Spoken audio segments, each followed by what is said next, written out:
Good evening, everybody. Joe Colton hasn't figured out yet that it doesn't record what she's doing when the theme song goes. I know. I just like dancing. I was dancing too. Fair enough. Fair enough. It's Friday night. It's 9 o'clock. It's time for the What's on Joe Mind TeamStream. That's right. How's everybody out there doing? Mike. Hi. I got my cool What's on Joe Mind shirt right from the news.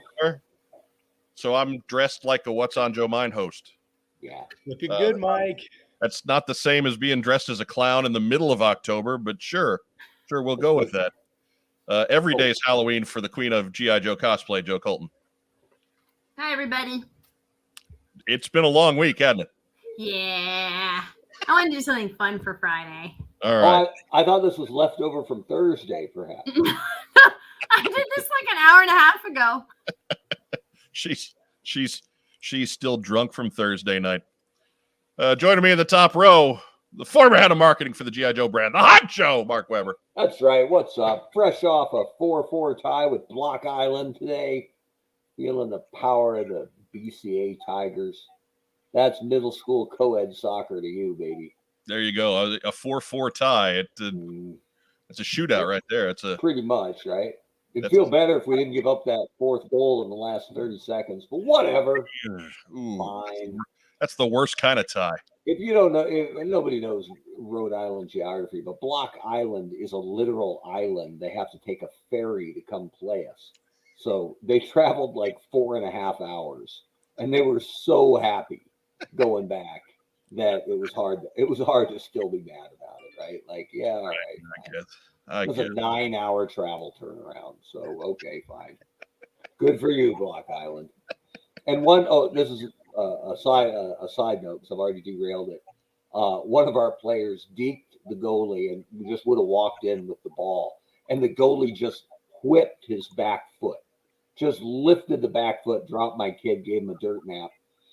But it wasn't a bad play, because otherwise he just walks it in.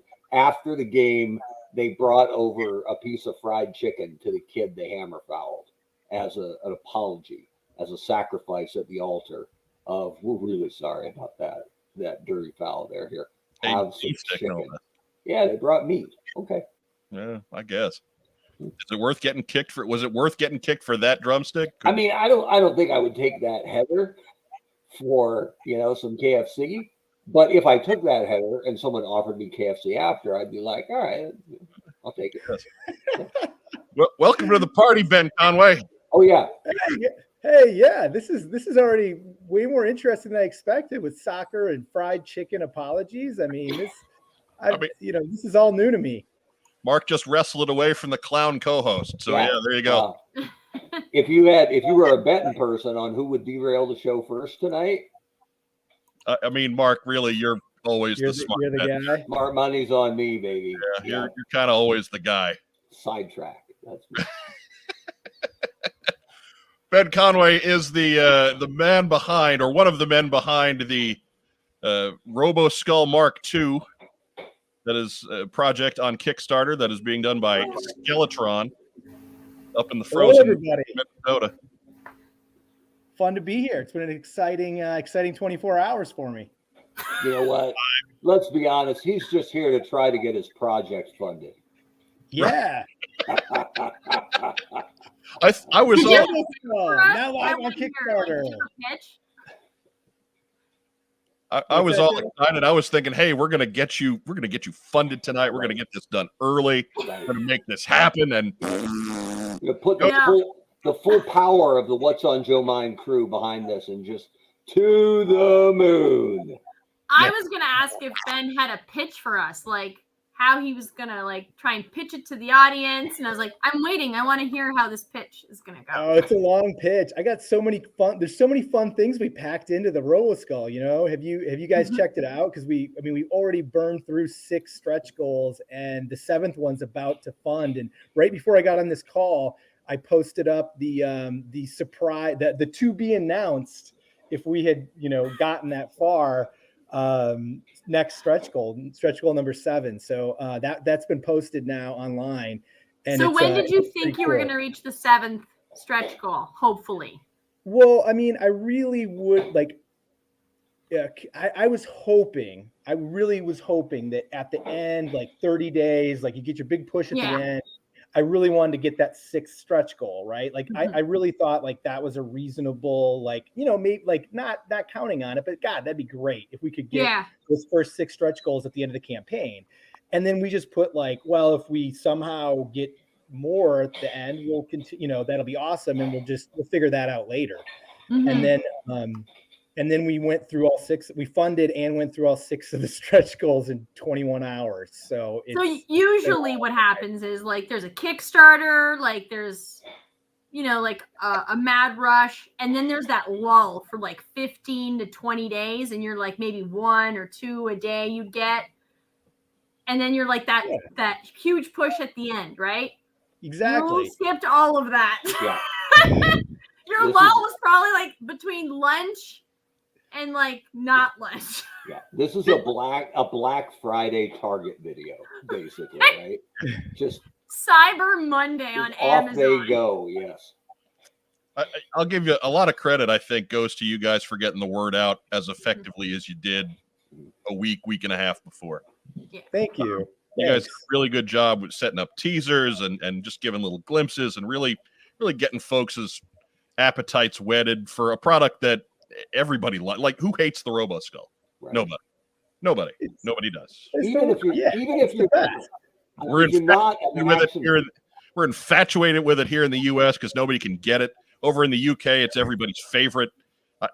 Everybody loves the Roboskull. Even if you're not an Action Force guy or gal, like once you see it, you're like, yeah, that thing's awesome, right? It's just awesome. Doesn't matter. Exactly. It's one of those just crazy, wild, wacky, like jaw-dropping. Like you can't see it for the first time, a Roboskull, and be like, and not be like, whoa, wait, what is that? Like if you're walking by at a convention and there's a and you see a Roboskull sitting there with the, it's just a special thing. That's I've been obsessed with it for several years. So, and it's just I've just gone deeper and deeper down the rabbit hole. Clearly. Yeah. So it's just clearly to the point where now you're selling them with input from the guy that designed them in the first place, Bob Breck. Yeah, and having Bob involved with the project has just been awesome. That was actually a requirement for me really on the front end. If we were going to do this, is we had to get him on board and have him supported 100%. That was really important to me because he designed so many of these cool things back in the 80s. And if you want an homage, even if it's an all new design that's riffing off of something from back then, it's just you want to respect that, and you want them to be excited about it too. And Bob is so pumped. Like he's been working with us for the whole project. It's been over 2 years, well over like 2.5 years. And Bob's been along for most of that. We got some early concepts so that we could show him like we're serious and what do you think? And he's just been on board, and Bob has been like participating all along, not only on the Roboskull details, but like logos and design. And he's still got it. He's online. He's sharp, and he's like drawing things up and sending it to us. So it's been great having him support us on the project. Bob is just fun. Yeah, Bob is just simply, he is one of the most wonderful people I have had the fortune of meeting in my life. So I'm happy you got him involved there. Hey, give a quick shout to everybody out there. If you're watching us on YouTube, click the little thumbs up button and give us a like, and subscribe if you don't subscribe. Share us to your social media. If you're watching us on Facebook, give us some kind of a reaction, give us a thumbs up, give us a heart, give us a little huggy guy. We love little huggy guy. But let's get the algorithms to work for us and react to our fun little videos here. So again, I'm blown away by the fact that we're barely a day in and everything is done and there's no drama. There's not much of a sales pitch at this point. Are you? Oh yeah, I've got a lot to talk about, Mike. So we can. I mean, where do you want to start? You know, what are you doing, Mike? Don't do that. Ben has a pitch. So I'm setting him up to find out if there's more stretch goals. Have you guys seen the latest stretch goal we're going after? The brand new one that was just unveiled. So no, it happened in the last 2 hours. No. Yeah, it happened. It happened in less than I don't know, maybe an hour ago. But if you check us out on the Skeletron Facebook page or on Instagram, and then we've also updated the Kickstarter website. But our to be announced stretch goal is really cool. It's an accessory piece for the Roboskull, and it's called the Robo Knight Heavy Metal Armor. And you take this accessory and you plug it in over the face of the skull, and it instantly transforms your Roboskull into a Robo Knight. And it's got a totally different look and a totally different vibe because it's really pretty fun. So we're hoping to get that one funded. And it's just, again, it's another just like really fun way to expand the play value of the Roboskull. And that's something that if you've checked out the Kickstarter, kind of that play value is a big piece of what we were trying to do when we were designing this. We wanted it to look metal AF, just sitting on your shelf, of course, right? Like super badass, cool Roboskull Mark II.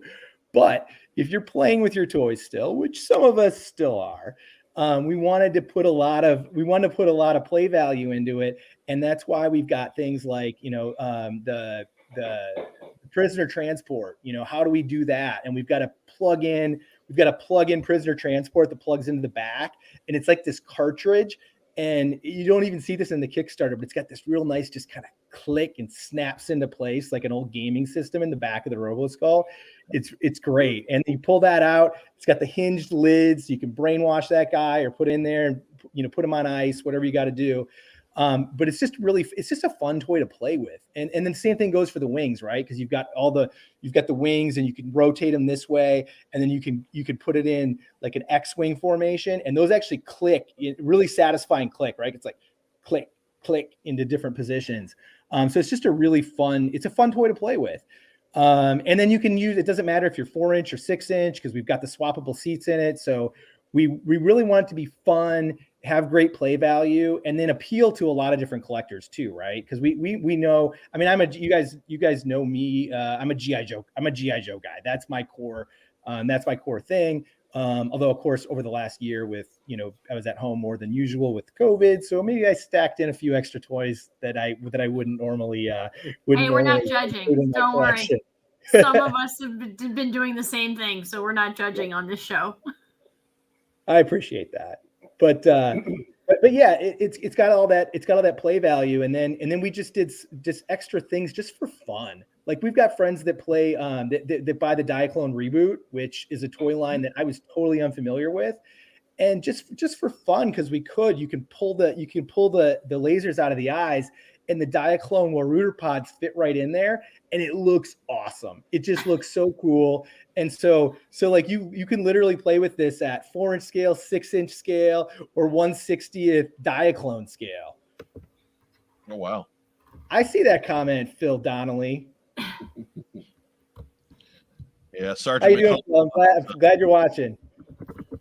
But so how long did it take to work the two different scales? And we'll, I mean, obviously the 1/60th, we'll kind of leave that, but because yeah, sure, anything works with 1/60th scale figures if you try hard enough. But between the 1/18th and the 1/12th, the 4-inch and the 6-inch, how long did that take you to configure? It was one of those things where we were trying to keep it. We knew it was going to have to be bigger because of all the features in there, like we had to have the prisoner transport, and then we had to have the articulating jaw with the missiles in it. So we started putting things that were going to fill space in it, And then we knew we'd have to have we knew we'd have to upsize it because of the 6-inch, right? So, so we designed it the way that we thought it was going to be. And actually Marco Byrne, my partner at Skeletron, he quick learned to ZBrush sculpt early on, and like, so he could do a quick and dirty model. We 3D printed it ourselves with a 3D printer just to get the scale, just to get a sense of the scale of it. So, and we thought we had it. But then what happened was some of the 6-inch figures were a little bit tight, you know, like, you know, you get your Destro, your roadblock in there, and it was feeling a little bit tight. So we upsized it just a little bit from there to get it just right. But there were also things that happened in the engineering, like there were happy accidents. Like we loved that Mohawk look, and then that also helped us.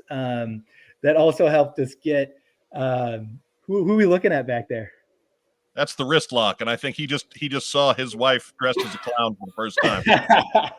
He was out to dinner with a friend, and I was like, "Oh, this is going to be amazing when he gets home." Sorry, Wes.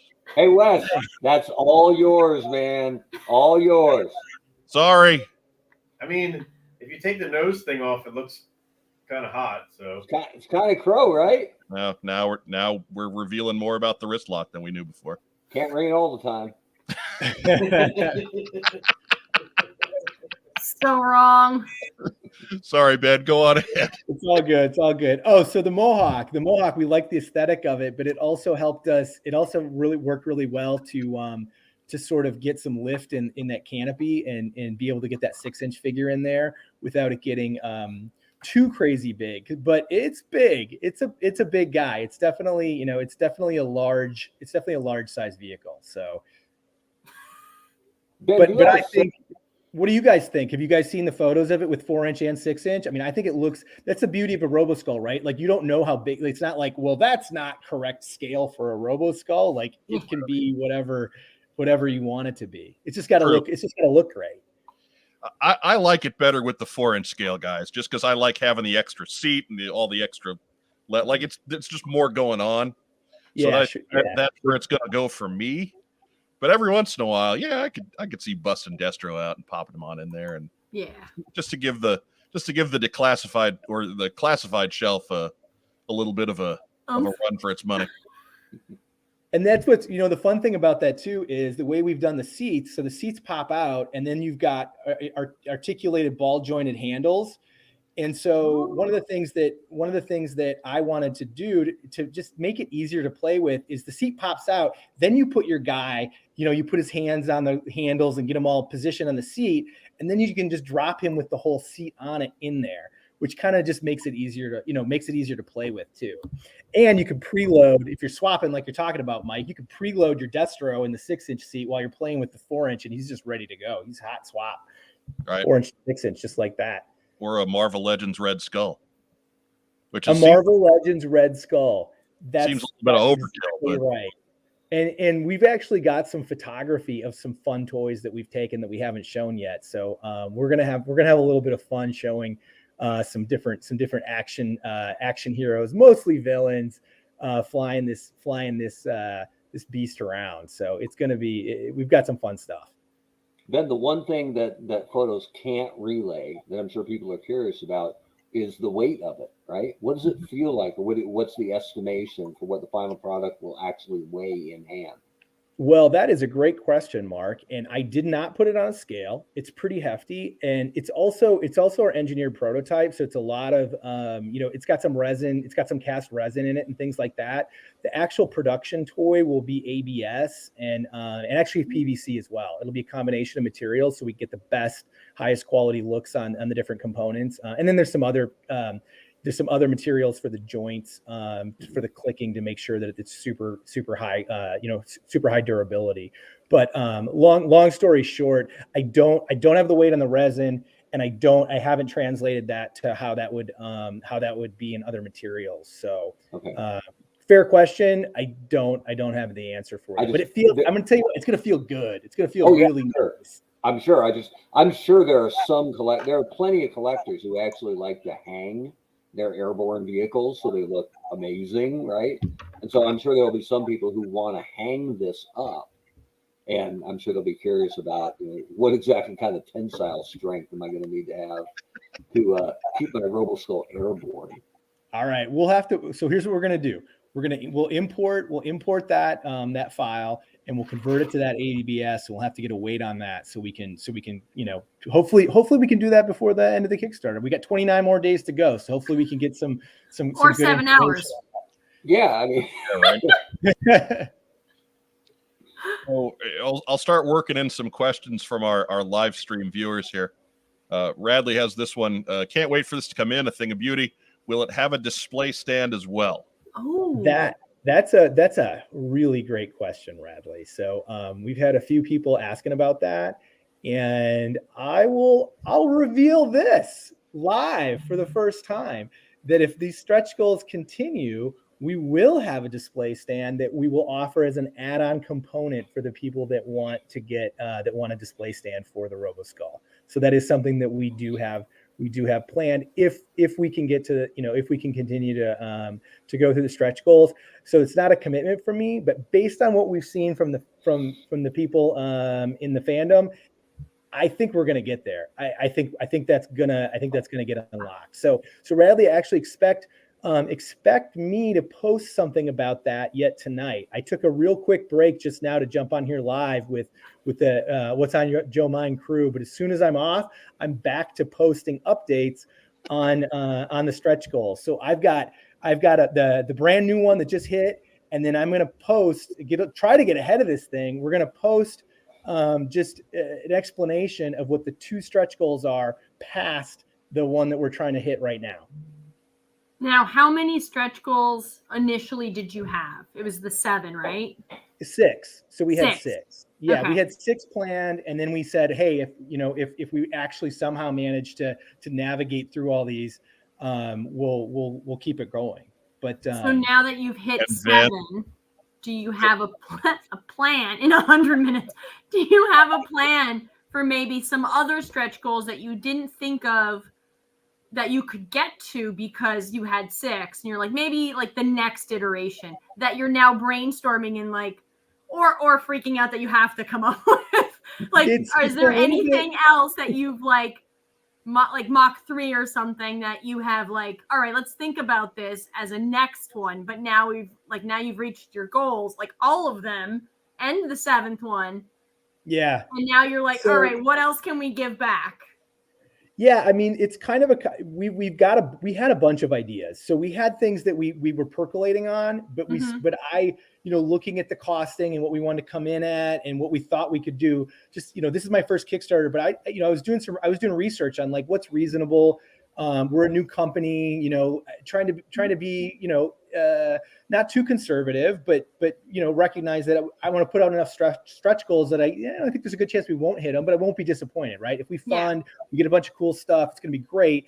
But yeah, I genuinely felt that that the 6-inch unlock with Marauder, that was the capstone of the campaign, and for that to unlock earlier today was just wild. So it's, to answer your question, Joe, it's kind of a combination of both. We percolated on a lot of ideas, and then there were things that we thought, let's hear from the fans and see which ones they really want.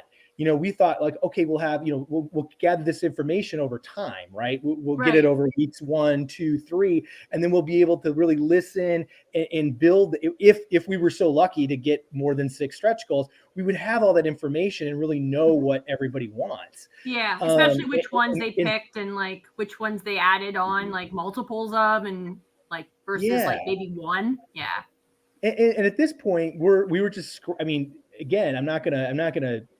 We were scrambling because I didn't have the reveals ready to post, and we knew what we were doing, and we've got a plan, and we've got all these great designs, and so I don't want to give the impression that it's like we don't have it together, but we didn't have it together on the marketing side of things, that we needed everything. Oh no, I think you did. You just didn't expect the feedback. Like you definitely had it. You just didn't. You didn't think it was going to go the way it went, which is a happy way. It's a really happy and not way. usually what happens on a Kickstarter. And we're super, I can't tell you guys how, how appreciative we are of the support we've gotten. It's really been, it's blown us away. We're just so appreciative and thankful. So all the Roboskullers out there, man, thank you so much, because you just made it. And you just crushed the stretch goals. You just blew them out of the water. It was unreal. You guys have made a really good product. Like, I'm super excited. I've been working so long, but like, it's on my list. Thank you, Joe. I really appreciate that. Okay, so more specifically, as far as like what was next, we were talking about so what's the right sequence of the next thing that we're going to put out for this to be announced 7th stretch goal, which we're building towards right now. And my partner, Marco Byrne, said to me, he goes, Ben, do you remember what you said when I asked you if we hit 200,000, what we could do? And I'm like, nah, dude, what did we say we were going to do? He's like, and it's posted now. It's the Robo Knight heavy metal armor accessory for the Roboskull. And that is that's our next stretch goal. And it was entirely the brainchild of Mark, and it's just cool. It's just so much fun. So check that out, because it just transforms the Roboskull into something completely different feeling, the vibe, just with one accessory add-on that you can buy if it unlocks. So check it out. And I don't know, Mike, if you've got your handy screen up there, you can pull it up. But it's on the Facebook and the Instagram. So I can get it momentarily. While I'm doing that though, we got a question about the mask. What color will the mask be? Oh, that's a good question. That's a very good question. We posted it as a sculpt model in grayscale for kind of a reason, because we're still tinkering with the final color. My belief is that it's going to be like black off black, and then it'll have a cool. The eyes are going to be a different color, super cool, and then it's also going to have paint apps on it. So it'll have some. It'll likely be black with some white paint apps. We're gonna add some apps that allow it to really live in a really cool way with the Roboskull Mark II, and then it also looks cool with the Roboskull Mark II SE Special Edition. So we want to have this one add-on that looks badass with both editions of the Roboskull. And you can see right there, like it really gives you a whole new look for the toy. So just super fun. It goes from weird fantasy to super sci-fi pretty quick. And badass sci-fi. Yeah. Ryan Sweeney asks, when do you think we'll see the 6-inch figure render? So Ryan, we posted up the 6-inch render of the Wolf Trooper, which is what the 6-inch figure is going to be based off of. That it's going to be very similar to the sculpt that we posted for the 4-inch one. So it's that sort of, I guess I would call it, like, one of the things I kept coming back to when we were designing this is I wanted a very Pursuit of Cobra kind of vibe and update to everything we were doing. Really respect John Warden and what he did with that line. Jungle Vipers, right? Like, that stuff's just the coolest. And a lot of cool stuff since then, of course, right, Mark? Absolutely. Right. Yeah. Catch that opportunity. Yeah, right. So that's what, back to the 6-inch, that's what's going to be based upon. There'll be additional details added. We won't have that because, again, I was hoping, like, maybe, like, if we're really lucky, we can unlock it like 3 weeks or 4 weeks in at the very end. And so I actually have this, it's actually scheduled to be sculpted next month. So it just happened that I never imagined that we would be, that we would want that 2 weeks, 1 day, 2 days in, that we would want that. So if you guys could just hang with us on that, and we will follow up with that sculpt. But I want you to know too that, like, we're absolutely using the best sculptors in the industry to do this work. So have no fear. It's gonna be on the level and above, 100%. So Hank Perry asks, are there any possible stretch goals that Marauder might be working on? And So real quick, yeah, talk about Marauder's involvement here too. yeah, so it's sort of I mean, it's wild how this all sort of developed over time. When we first started, it was all about the Roboskull. I want to make Roboskull Mark II. This is what we're doing. And then when we got into it and really started developing it, I'm like, this is too cool not to have a pilot. Like any cool vehicle deserves a pilot, and like we got to do it. Of course, figures are a whole nother, I'm talking to, Dave Proctor, who of course is an expert on this stuff. And he's like, you're like doubling your line. If you do like, this is like a lot more development. And so I wanted a 4-inch figure. And so I said, hey, let's partner with somebody. And Dave said, you know what, Ben, I'm going to connect you with MJ, who I only knew, I didn't really know MJ. I just knew that he's awesome. And it's just a great guy who does a great job with his products and just super service oriented, and just I really respected him. I backed all of his I backed all of his, I buy his stuff, right? I'm a fan. So he connected me with MJ and we talked about it, and MJ was just the coolest. He's like, look, Dave says you're the legit, and I like what I'm hearing. Let's do this. So we were kind of fast friends once we got introduced. And so the plan was that we were going to use, again, this is like a behind the curtain, but the plan was we were going to use some of his existing molds, right, to do the figure, to do the pilot. And then again, as we kept developing it, I just thought, this is too cool. We gotta keep pushing. We're going to do our own, we're going to do a brand new Marauder sculpt for this project. So that's sort of like how it developed over time. And that's how we got into it, more and more deeply with MJ over at Marauder. And then from there, it's just, if I can keep talking about figures here, I wanted this to be about the community, right? Like, I know that it sounds cheesy, but I really want it. It's such a great community. That's why I'm here, is because I went to my first convention, AR #1 over 10 years ago. And ever since then, I've just been pulled deeper and deeper in by all the great people that I've met. And so I wanted the product to be, something that was, inclusive to collectors of all sorts. And so once we had the Marauder 4-inch thing going, it was like, well, why don't we have, what if we did an O-ring? People are always, I got friends that are always like, if it's not O-ring, I'm not interested. Those guys, right? And so I'm like, all right, let's see. And so let's include, come on, guys, let's get in on here. Let's do an O-ring. And then, and then the more I was talking with Marauder, he actually, he's already been doing the 1/12, 6-inch scale weapons, and we know how that's how he starts, right? And so it was just a natural progression to say, hey, you've got this planned. What do you think? Is that a possible? Could we do this? It's such a big reveal for Marauder and for MJ to launch, from just 6-inch accessories all the way into the 6-inch figures.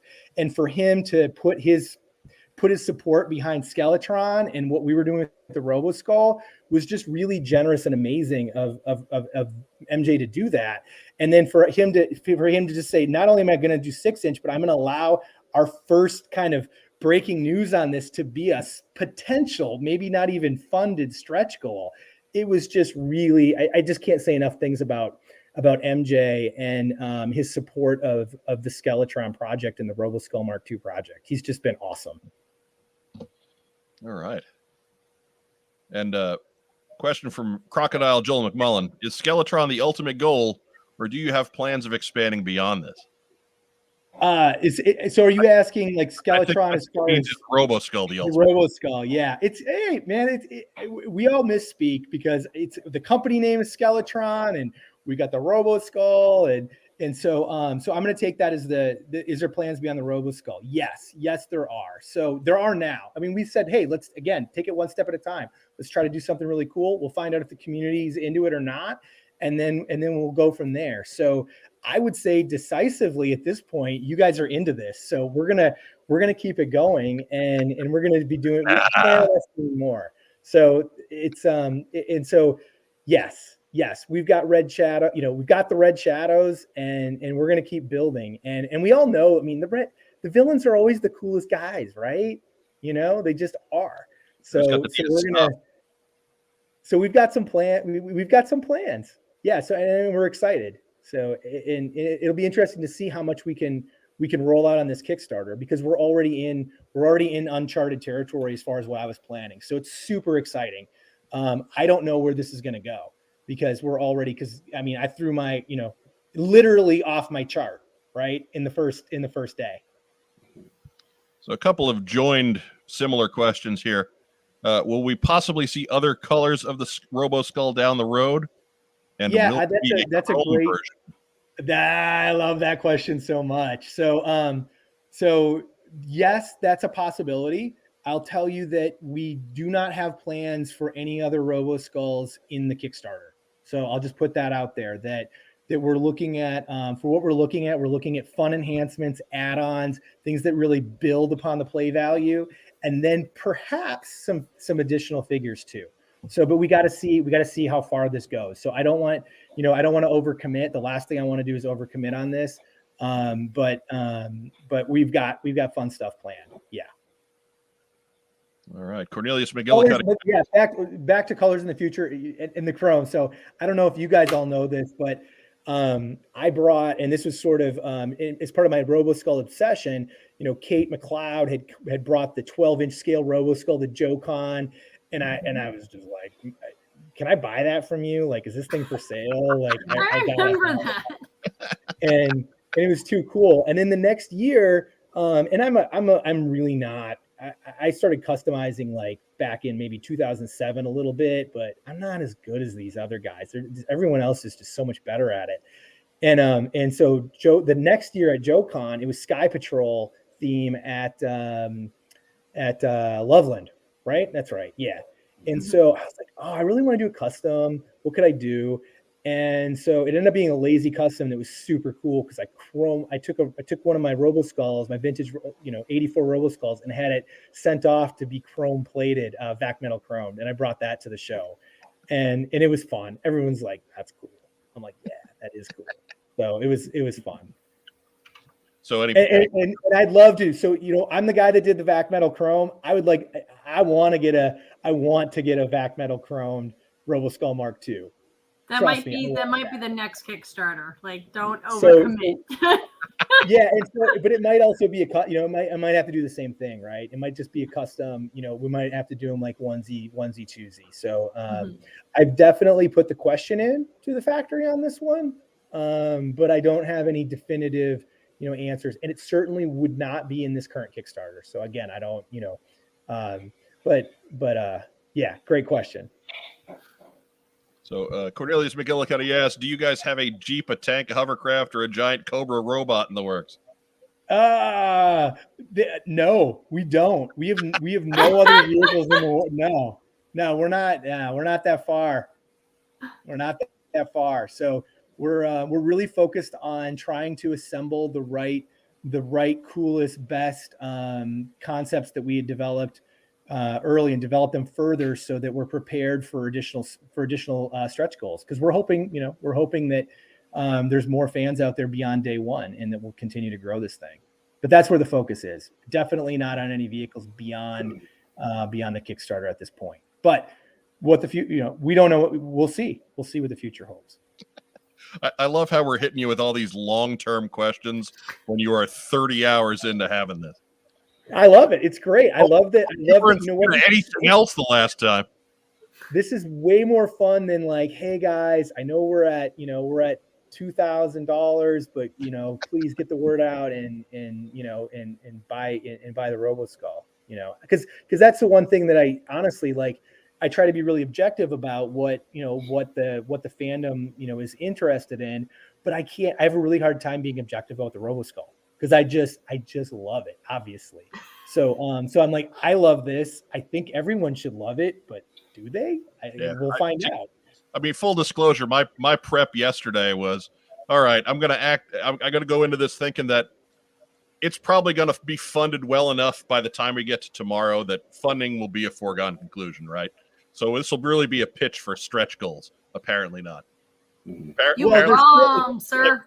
Yeah, I love Roboskull, but apparently everybody loves it even more than I do. So What can you do? It is still, Also, the questions that people are giving you is like indicative of one, the product, two, the interest, and probably a surprise to you. Like, there's more Roboskull fans out there than you probably realized, and some of which you probably like influence because of your obsession in the community. So.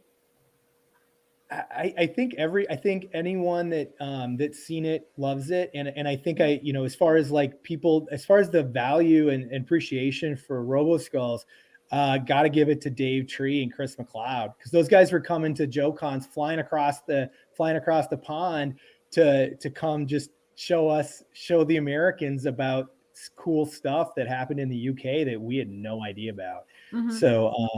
So that's they've just done a great job, and obviously a lot of those other guys in the UK that have shared their stuff, and the Blood for the Bear website's very comprehensive. That's got some really cool stuff on it, going all the way back to like they've got Battle Action Force comics on there you can read, and just cool stuff. So so the word the word is out.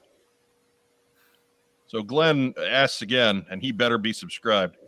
Are the Skeledrones gray, silver, or will they be a different color? Hey, Glenn. The Skeledrones will be, we're still playing with the paint apps on that. I would say expect a combination of red, silver, and maybe some white in those. So, but they're definitely going to have a metal vibe to them. So both in the color tone and just that they're metal AF. Ooh. And a question from John Golowski. Is the glass on the canopy windows translucent plastic or stickers? Stickers? Right. No. Great question, John. I appreciate the softball on that one. You're a true friend. Yeah, it's going to have translucent. It's going to be clear. I guess the technical word would be clear tint, right? So it's tinted red. That's what we're going to be doing. So the canopy will be tinted red. So you'll see into it. And then it'll have a paint app over the top of it to color in all the pieces that are solid metal. So that's how that'll be done. Thankfully for John, Racktime Rob is a patient moderator, because he'd have been out. P-Love had been out of here. Matthew Comstock, we need that Cobra helicopter from the comic. I guess this does lead into my question. Are you prepared to be everybody's fantasy vehicle builder for the next 5 years? Mm-hmm. I want everyone to know, I'm going to make this announcement here. The next thing is, you guessed it, it's a flag. No. In scale. In scale. In 6-inch scale flag. No. Oh my God. No. I you know what? That Cobra helicopter is super cool. Like that's a great vehicle. I really hope, I hope Hasbro maybe wants to tackle that one, because I'd love to see it with a Cobra symbol on it, right? Like that'd be fantastic. Mark, people there. You should be able to get that done, right? I think I still know a guy, like one guy. But actually, not to be that guy, but I usually am. I like that the company that actually is pushing the license has gone as far as a motorcycle, as far as vehicles go. And then the next entry into that ring is like, we're doing a Roboskull. when they're like, I don't know, maybe we could do a van. Maybe we could do a van. Just Roboskull. Yeah, giant winged skull with guns for eyes. Yeah. We're not messing around over here at Skeletron, we're just going for it. That's I like that you brought a tactical nuke to a knife fight. That's pretty cool. Pretty cool. There we go. Yep. It's like 4th grade pickup basketball, and you've got Billy, Tommy, Shaquille O'Neal.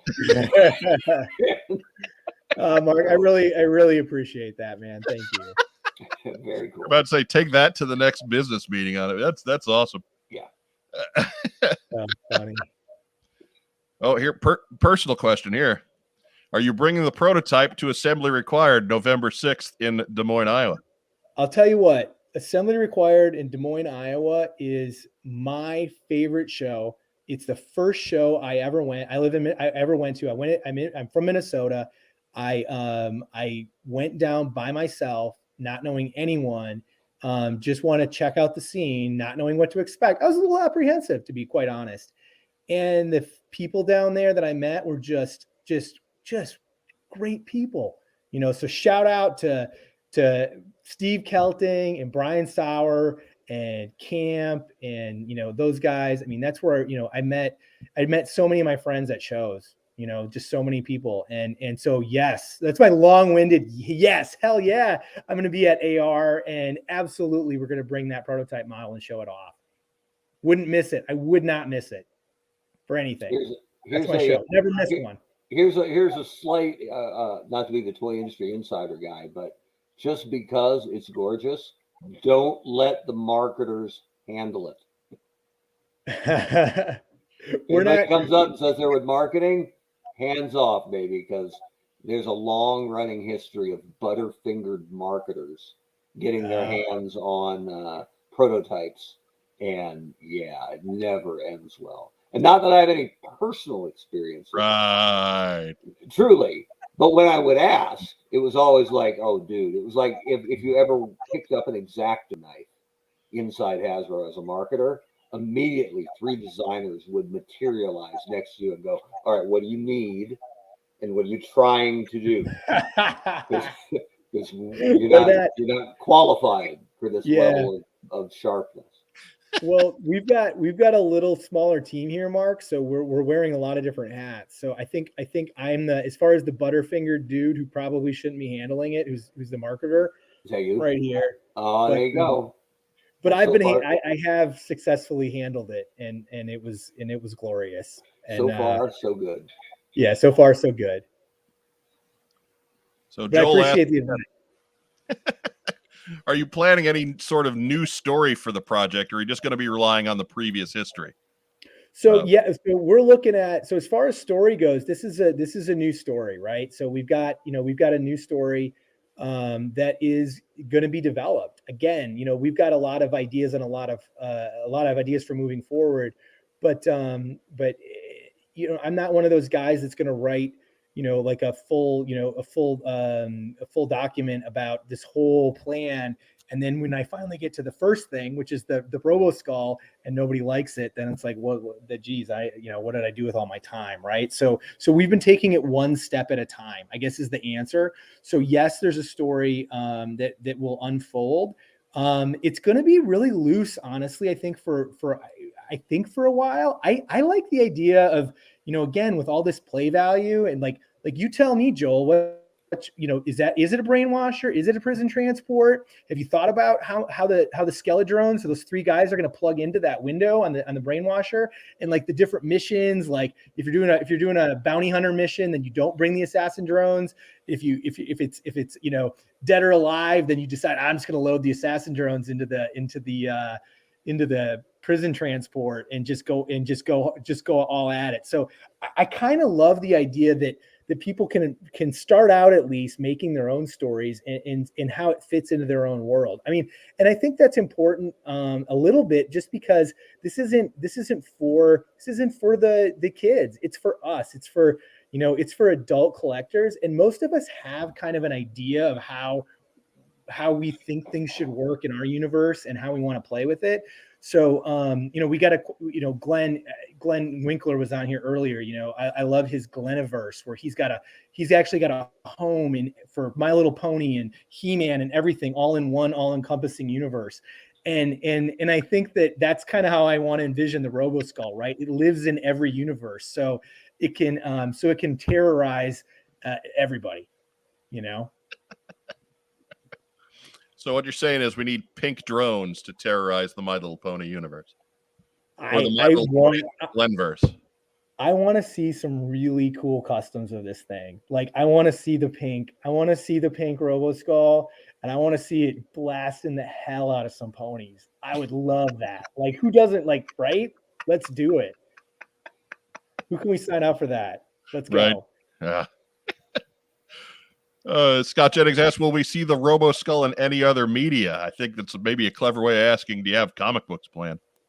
Yeah, so that I guess that dovetails with the story, like what's the story?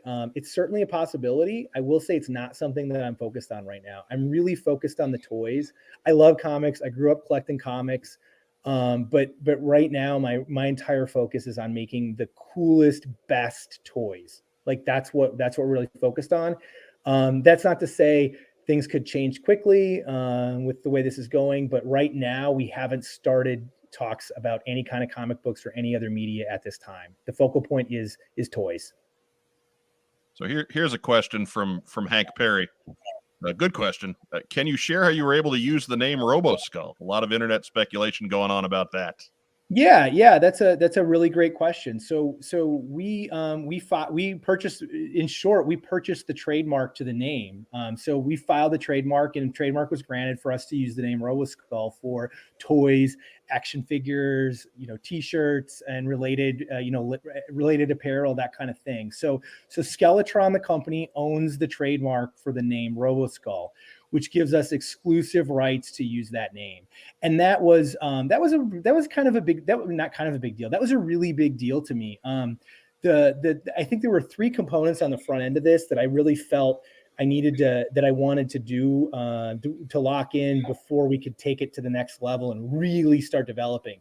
One was I wanted the name Roboskull. You have, like, to me, the name, I know, would a rose by any other name smell as sweet? Well, the Roboskull, the name Roboskull had to have it, right? Like, it's to me, for me, it's linked to that, what I wanted to do, right? This all new design, that name was linked to it. So I had to secure that. The second thing, of course, was to get Bob Breakin involved and make sure that he was, an active participant and just loved what we were doing. So that's 2. And then the third thing, honestly, was I reached out to Dave Proctor, and who's been a friend of mine I met him 7 years ago probably, and I just said, hey, I have this is what I've got going. What do you think? And he agreed to be a part of the project and to make sure that we had the right people in Hong Kong and in China to produce the product, because that's where it's going to be produced. So those were really the big 3. There was a lot else that had to happen, but those for me were kind of the 3 core things that I had to make sure we had before I could go from conception, in my headspace to, like, okay, this is happening. We're gonna go after it. We're gonna make it a reality. Bjorn Jakob has a suggestion here. A pilot ladder would be cool. Yeah, that's a funny one, because I thought of that too. I was like, how do these guys get in there? And then I was like, how do any of them get into any of the vehicles? Like, how do you get into a Rattler? How do you get into a TIE fighter anyways? So the TIE fighter doesn't come with a ladder. But I hear what you're saying. I've thought about it. I think that's something that you guys rally, if there's interest in that, like if people would like to display it with a ladder or play with it with a ladder, I'd like to hear about that, because I'm really, I'm interested in it, because I also had that same thought. We've tried to think of everything. I've been thinking about this for many, many years. So those are that was one of the things that we thought about as well. I will say that we've got another little thing coming for everybody. It's a surprise that might mitigate the need for the pilot to have a ladder. So Good. How's that for a little mysterious nugget of what we've got coming? You'll be able to figure it out. Maybe. Chaz the Guru asks, is the 6-inch figure fully articulated? Also, will there be more 6-inch figures coming? Thanks. Yeah, absolutely. So the standard for articulation, there's a lot of really good 6-inch products out there right now, really cool 6-inch action figures. So expect us to be on that level. In fact, our sculptors the sculptors we're using are also working, have worked on some of these other lines that you've probably been buying. So we're going to have a high degree of articulation. And I would say I can't disclose the details right now, because honestly, that's more of a Marauder thing at this point, as far as like what specifically MJ I don't know. Is it going to have a brutal chest cut? Like That's what I was going to ask. I can't tell you. Ooh. I have an articulation question. But it's going to be well articulated, right? It's going to be on par or above what you're seeing for the toys that are on the market right now. And But yeah, Mark, lay it on me. a kind of sci-fi pilot 6-inch figure should have ample opportunity to hide that cut somewhere in that flight suit or armor, right? Like, yeah, I understand most people like it and feel it's necessary, but you got to be armored or a knight or a robot or a female to hide the brutal chest cut. So I'm really optimistic. Can't wait to see how it's disguised on the upcoming. Yeah, and I can't wait either. I can't wait for the Mark Webber internet reaction to the to that chest detail. It's usually pretty black or white, right? Yeah. So I would, for any of you that want to weigh in and ask, tell me how to do it, like Mark here, please direct all those questions to Marauder John, info@marauderinc.com. That's the best place to go, because this is the basis for his 6-inch toy line. And so I'm going to be taking my cues from MJ. He's the man. And so there you go. I defer. We'll take a quick second here. Mark can show off some brutal chest cuts. Yeah, not like that. Okay. Oh, it's kind of nice. There's like a nice shadow line on those abs. Yeah.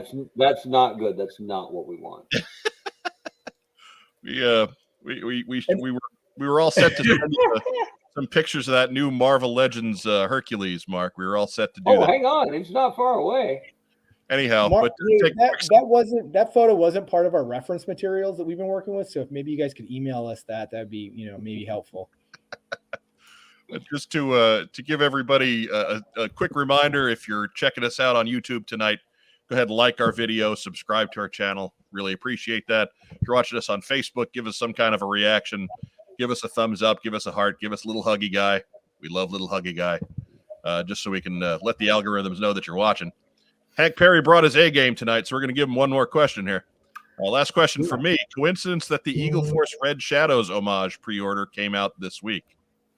It's a total coincidence from my point of view. Yeah. So I know I haven't been in contact with those guys, so I don't know anything more than anybody else. We've been planning for our Kickstarter to launch in October for a long time, which we didn't announce that because I wanted to make sure we were going to be 100% ready. I didn't want to announce until we were ready.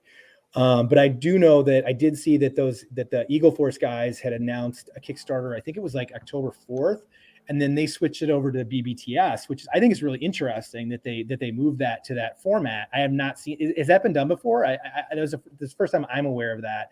So that's kind of cool. I mean, BBTS, those guys are great, and I hope that they sell the heck out of those. I hope it's really successful. So I hope those guys do really, really well.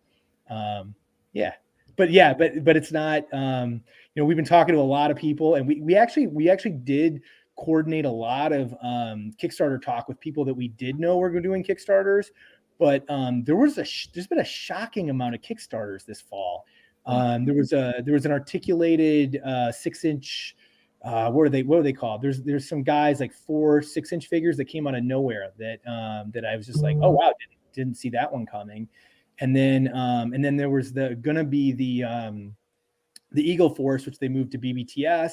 And then I also found out that the Shartimus Prime launched his own Kickstarter toy line on October 7th. So I was like, oh my God, I thought we were zigging when everyone's zagging and no one else would do one, so late in the year or wait till next year. And it turns out that again, total, I don't know what's going on. Just doing. Everybody went home for 6 months, man. They got a lot of planning out of the way. But we did talk to, I am friends with several people who have Kickstarters planned for the future. And so we were like, okay, let's not be on top of each other. And so they're like, okay, Ben, you're up next. So, so there's some cool Kickstarters coming next year, a couple specifically. They're going to be coming up here really, I think pretty soon, because there's, of course, there's Carson at over at 3D Joe's, and he's got an amazing project he's been working on. That's like that story, to unpack that story of when he was a kid and his G.I. Joe that he sent to Hasbro, and then they sent a letter back, and then he's going to actually recreate, like actually production make that figure using the old retro ways. He still might be at Bill Merkline's house right now. Shout out to Carson and Bill, because Bill Merkline, he's a great guy, and he's still cranking. He's actually working on the carrier pigeon. Yeah. The carrier pigeon. That's the side animal for Carson's. Okay. He's a little kid, and he sends a letter to Hasbro with his character, and it's a carrier pigeon. How many kids, how many young boys would send a carrier? I'd be like, I want a tiger. I want a grizzly bear. His sidekick's a carrier pigeon. Sure. He's a weird dude. He's next level, man. Yeah, but I mean, how cool is that? But he's like, dude, it's a story. Like carrier pigeons, they help save lives, and in the world wars. Like, don't you know this? And I'm like, oh yeah, of course I knew that. But Carson's awesome, and he's gonna have that really cool Kickstarter coming up next. I think next year. I don't know when. Anyways, there's some other cool Kickstarters coming up too, like Call Sign Longbow, the guys at Grindstone Toys. They're gonna be doing a Kickstarter. So those guys are queued up for sometime next year. So just God, so many awesome toys coming out. It's just great. Yeah. Wow. Sorry about that. Couldn't hit the mute button in time. But yeah, we talked to Call Sign Longbow back on episode 171. We talked to Carson about his project on 174. If there's fans out there that don't know what the heck we're talking about, you can go back and check out previous episodes of What's on Joe Mind and get filled in a little bit much there. Yeah. And Mike, I gotta say, shout out to the guys at Grindstone, because we not only, we kind of just went right to 6-inch because of all the questions, but we got to unlock an O-ring figure too from, right. Like how cool, it's just great. And those guys are great.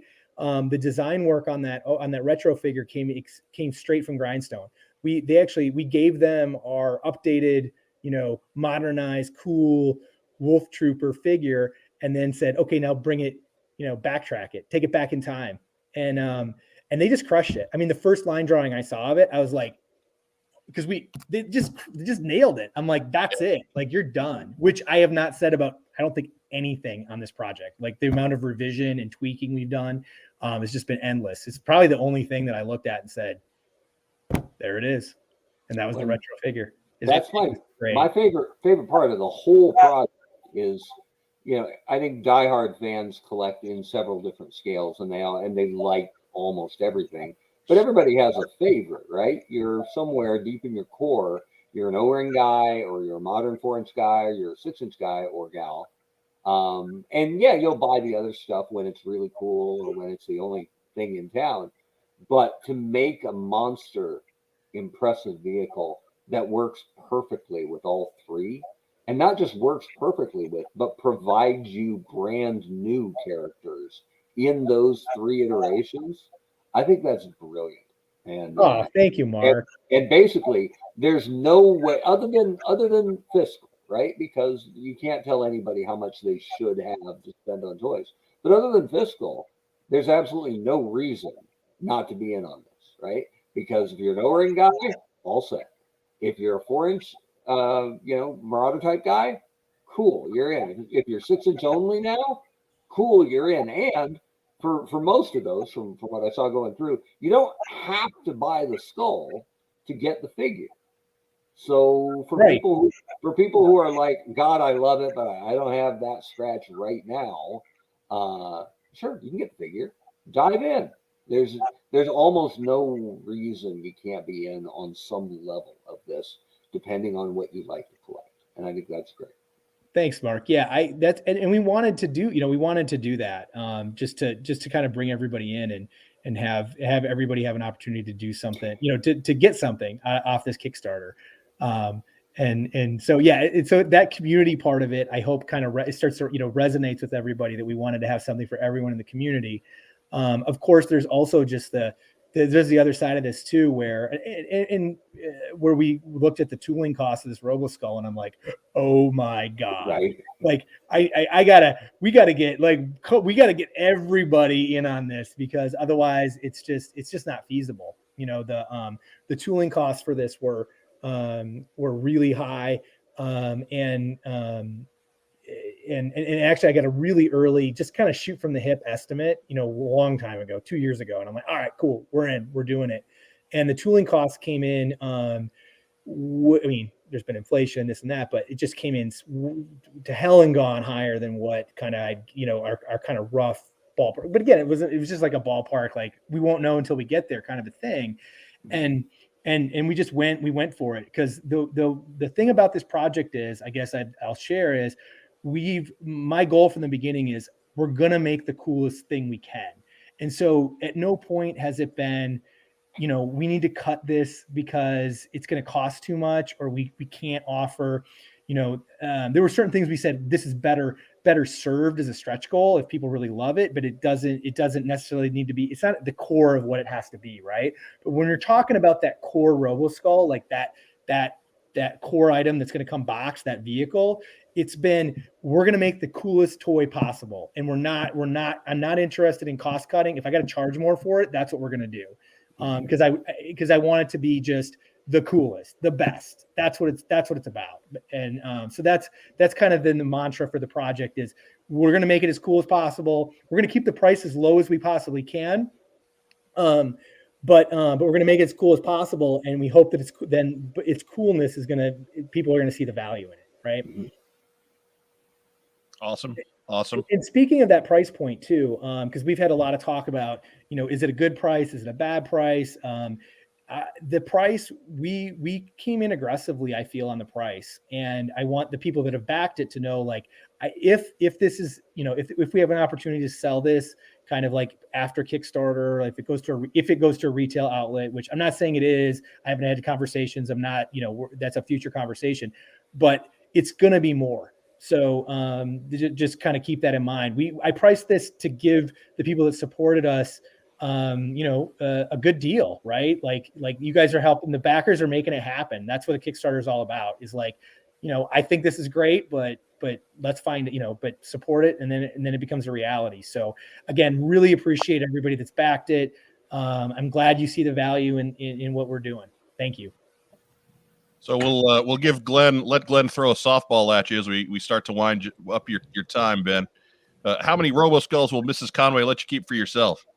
Oh, Mrs. Conway, she's a gem. She's great. So no limit has yet been imposed, Glenn.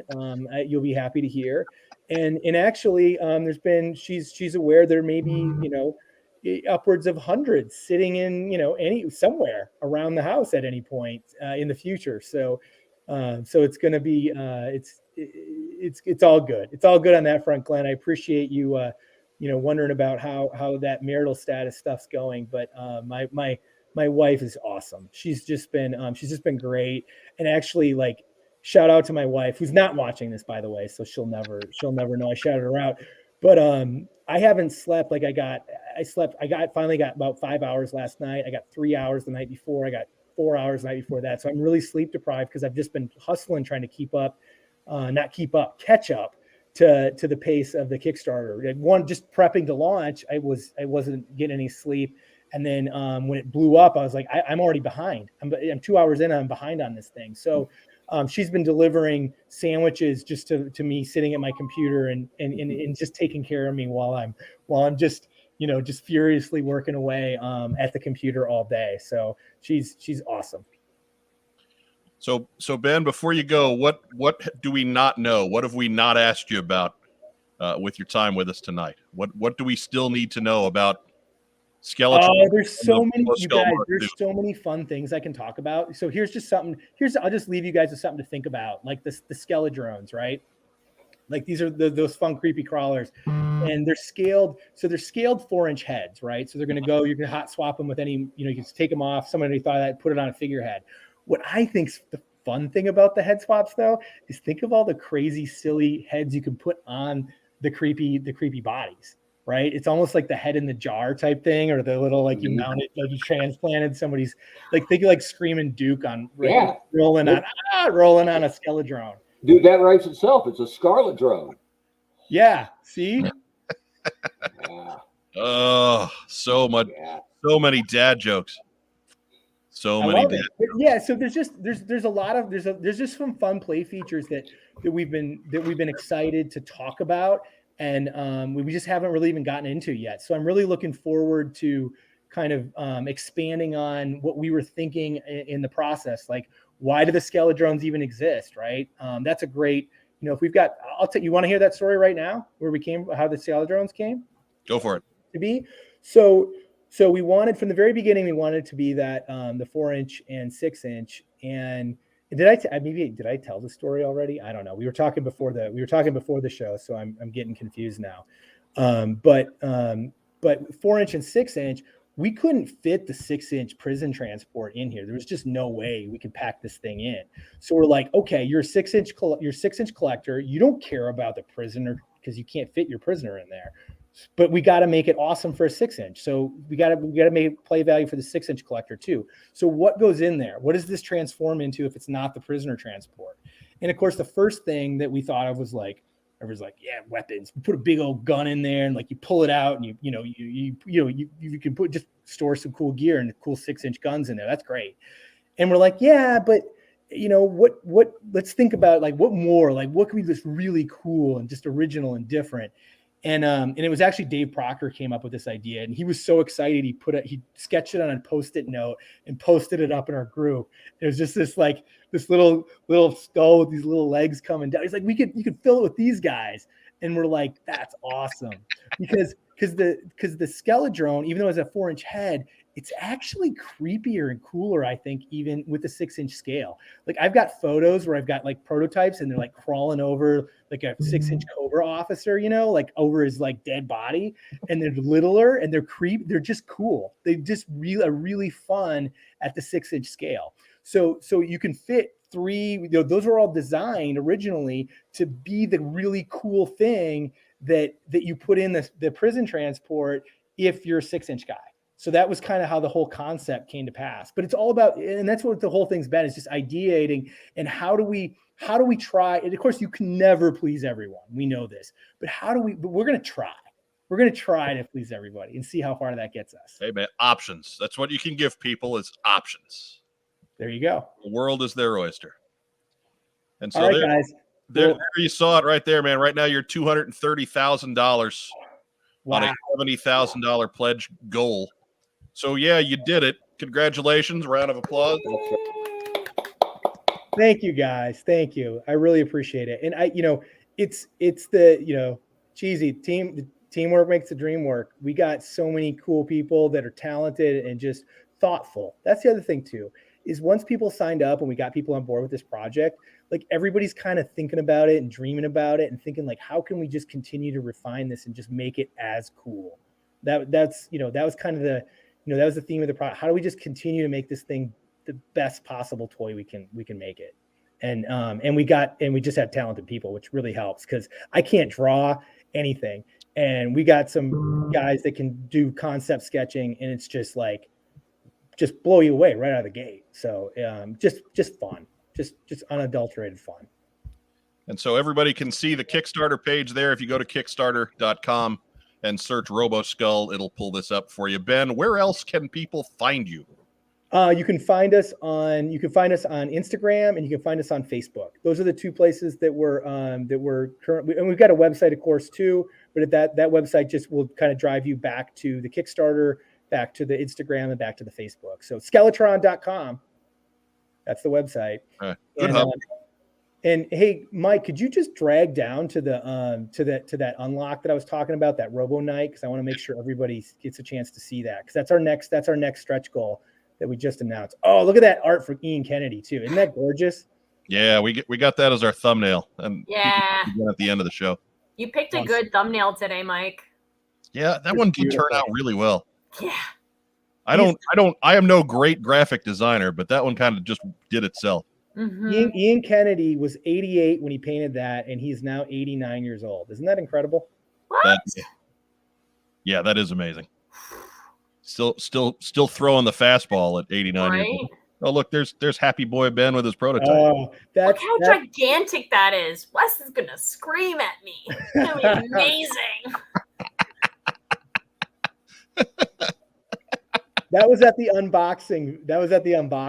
We did that. So we took that. So that was great stuff. Skilla drones. An army of those. Forget Red Ninjas. Just an army of those drones. Trooper, Wolfpack, Roboskull, Roboskull Mark II, SE, Double Your Destruction. So many things. You got to keep scrolling.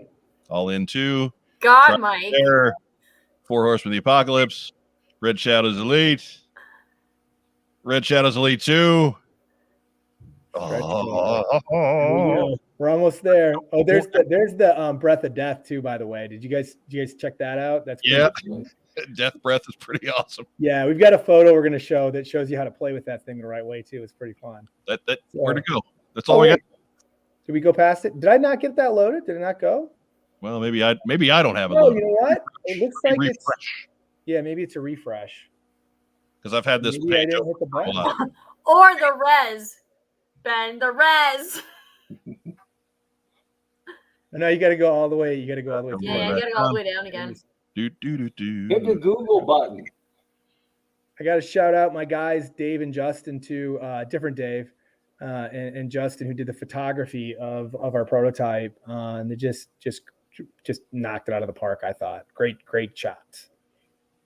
There it is. There it is. Thank you. Thank you for pulling that up. So this is the Robo Knight heavy metal armor. And you can see it just totally changes the toy, right? Like it's just, and so it's just a really fun $15 add-on, and you can transform your Roboskull into something else. Makes it space worthy. Which of course comes free. Also, you get one for everyone. You know, once this unlocks, every all-in backer gets one too. So that's included. So pretty awesome. Excellent. Ben Conway. Hey guys, thank you so much for having me on. Thanks everybody watching, and thanks everybody. Thanks all the Roboskullers out there who are supporting this project. Can't thank everybody in the community enough. You guys are all fantastic. Thank you so much. But continued success. If there's anything else we can do for you, by all means, give a holler. Otherwise, we'll keep banging the drum for you. I appreciate that very much, sir. No worries, my friend. You have a great rest of the night. Thank you so much for taking the time. Go get a nap and maybe make your own sandwich. I'm not napping. I'm going back. We're gonna announce what the next 2 stretch goals are beyond the Robo Knight heavy metal armor. So that's not going to happen until after the show ends, right? It's coming up soon. I'm getting off. I'm going to go do it, and then probably, unless I get distracted, after the show ends. Okay. Yeah. All right. Yeah. Okay, I got you. Don't take my traffic. Okay. You guys hey, everybody, stay tuned to What's on Joe Mind, and after the show, you may see some updates, but not before. Okay. There you go. Keep your eyes on these guys. There you go. All right. It was good to see you, Ben. Good, so good to see you. Honestly, it's so fun. This is super fun. It's so fun to see you guys. So, you'll have to come back then. I will. This is great. How much time? How much longer you guys can go on this thing? We got some news, so probably 45 minutes. Oh, like an hour, 2 hours. Yeah. No. Oh my God, I need to go to bed. I'm an old lady. You know what? I'll tune in. I'll watch. I'll there you make go. sure. Keep us on in the background as you're working. Tuning in. I'm gonna step out, and then I'm gonna tune in. So you like guys 35 minutes. 35 minutes. Yeah. All right. Have fun, guys. Thanks again. Bye-bye. Take care. That's a good idea. Play us in the background. We'll help you sleep. Take a quick word from our sponsor right now. We buy, sell, and trade vintage and modern toys. G.I. Joe, Star Wars, Transformers, Marvel, DC, and more. Located in beautiful downtown Kokomo, Indiana, we are open every Wednesday through Saturday from 12 to 5. It's a theme park of nostalgia. Join the thousands of people who have traveled from all over the Midwest for over a decade to buy and sell with us. Get your geek on. Oh yeah. Whoa, lightsaber hit at the end always gets me. I was awake before, but man, I'm awake now. Joe, gotta- does your wig have split ends? What are we talking? What are we dealing with here? I got stuck in it. Ah,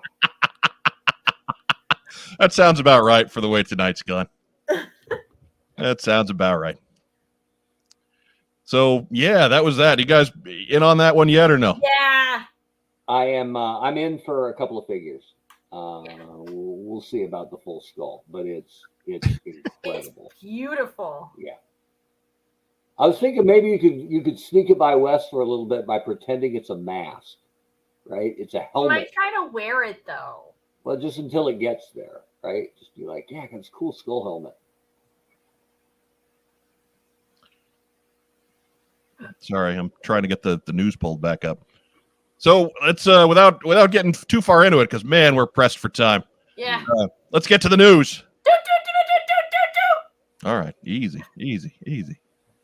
Wait, so you complain when I don't. You complain when I go overboard. You can't complain all the time, man. We have several news items, but I just I don't want you to wreck your Right. doing vocal cords on the I first also one. had like a ton of Vietnamese coffee. Oh well. Well, unfortunately, there's no way to transition into what's next. Yeah. And it's the passing of Hasbro CEO Brian Goldner. That's happened earlier in the week at was Tuesday, Monday, I don't know. But yeah, let me go ahead and get my write up here. But from Hasbro's press release dated October 12, it is with deep and profound sadness that Hasbro announces the passing of beloved leader and longtime chairman and CEO Brian Goldner. Rich Stoddart, the interim CEO, said, "Since joining the company more than 2 decades ago, Brian had been the heart and soul of Hasbro. As a charismatic and passionate leader in both the play and entertainment industries, Brian's work brought joy and laughter to children and families around the world. His visionary leadership, kindness, and generosity made him beloved by the Hasbro community and everyone he touched. On behalf of the Hasbro family, we extend our deepest heartfelt condolences to his wife, daughter, and entire family."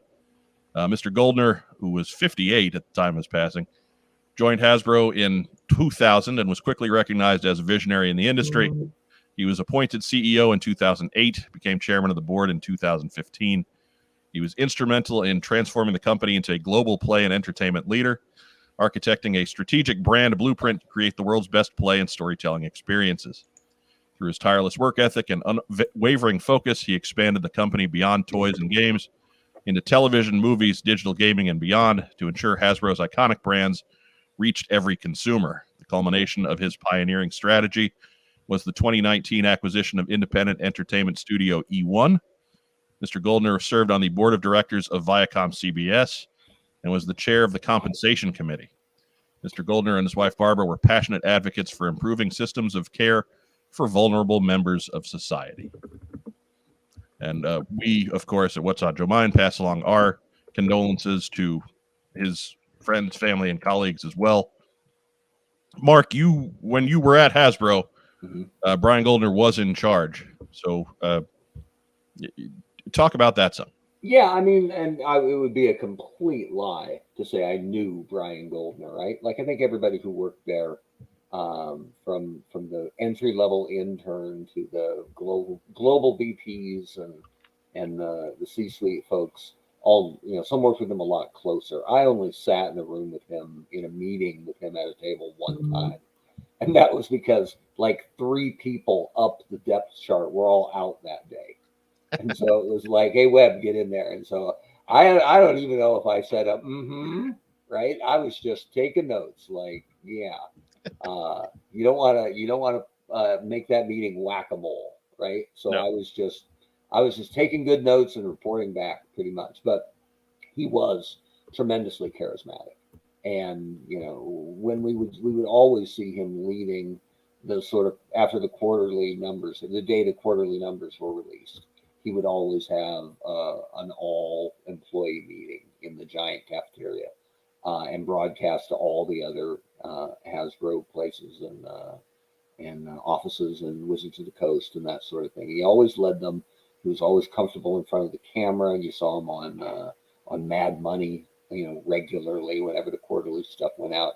He was, dynamic in a ton of different ways. And so, obviously he'll be missed. And, he was passionate about the theatrical side of Hasbro and really wanted to be involved and was involved as a producer on several of the movies. And a lot of people felt that's really where his passion was. I felt connected to him a little bit because I joined Hasbro in 2012. So it was February 2012, and then it was May 2013 when I was diagnosed with tongue cancer. And I missed most of that summer. I say missed because I didn't go to the office, but I worked from home, which is actually against company policy. But I didn't want to fall behind, and my nightmare was, because I was working on Transformers, that they would bring somebody else in for my spot and then put me in a different spot when I came back. And I didn't want to leave on Transformers and come back on Potato Head. So I worked from home while I was gone and kind of retained my spot and came back on Transformers without ever really being gone from a work perspective. But it was, I think, that following spring when he had his cancer diagnosis and missed some time. But it wasn't that long when he was back. And then one thing about Brian, because he was always comfortable, very comfortable in front of a camera or talking to a reporter, is his hair was always 1,000% on point. And I remember the first time I saw him back physically in the building after his diagnosis and his treatment, immaculate suit, but baseball cap. And so it was, but of course, fitted cap, right size, not a cat hair on it. So obviously he had style on that level. And I was, I didn't have any personal feeling about Brian really, because I never dealt with Brian really. And I'm sure Mark Weber's name probably never came across his desk. But when I learned that he was actually still fighting cancers, like, I don't know, that would have been 7 years ago. 7 years after it first touched his life. And I know that, and it's public knowledge that his family had lost his son when he was like 21 or 22 a few years ago. So that family's been through a lot. So, I can't, this is not somebody I knew. This is not somebody I was friends with, or even, friendly with everybody, sure. But, I don't feel the loss on a personal level because I didn't know him. But the people who did always spoke well of him. And it leaves a void. And, even if they were expecting it on some level, at some point, it's still a pivot point for Hasbro because it won't be the same company without him. And that doesn't mean it'll be worse, but it'll definitely be different. So he really, galvanized that company and did a lot of good things there. So he'll be missed. More so, of course, by the people who knew him and loved him. But he was a powerful force in this industry. And, 58, come on. Yeah. Yeah. And again, our deepest condolences go to his family, his friends, and his colleagues at Hasbro. And I know, I happen to know, well, I guess I don't know, it's common knowledge, but the Hasbro folks are returning to the office next week. And it's not I don't think it's a Monday through Friday, 8 to 5 kind of thing, but some people work certain days, some people work certain shifts. So it's not everybody hitting, the office at 8:30 on Monday morning, but it is kind of the start of a brave new world for Hasbro. And I know there's an interim CEO right now. I don't know how quickly they'll start a full search, or if they expect this guy to grow into the full-time title. But it is, a brave new world for Hasbro in a couple of different ways, starting first thing next week. All right, and we'll save the sound effects. Next news item is another passing, although not nearly as important. The G.I. Joe War on Cobra mobile game is ending, and this was just announced today. I've lost. There we go. Okay, and you can see Duke with his tomahawks flying off into the sunset there. The shutdown timeline earlier today, as we said, the ability to make in-app purchases was removed. All events, characters, and store items are made available for all players. Players will be able to enjoy an unlocked game experience until December 10th, 2021. Then on December 1, the game will no longer be available for download. And then on December 10, social channels will be removed and shut down. Servers will be shut down, and the game will no longer be playable. And that info is courtesy of D3Go. That's the game developer site, d3go.com. So if you were still playing G.I. Joe War on Cobra, I know they just updated a couple of months ago. I'll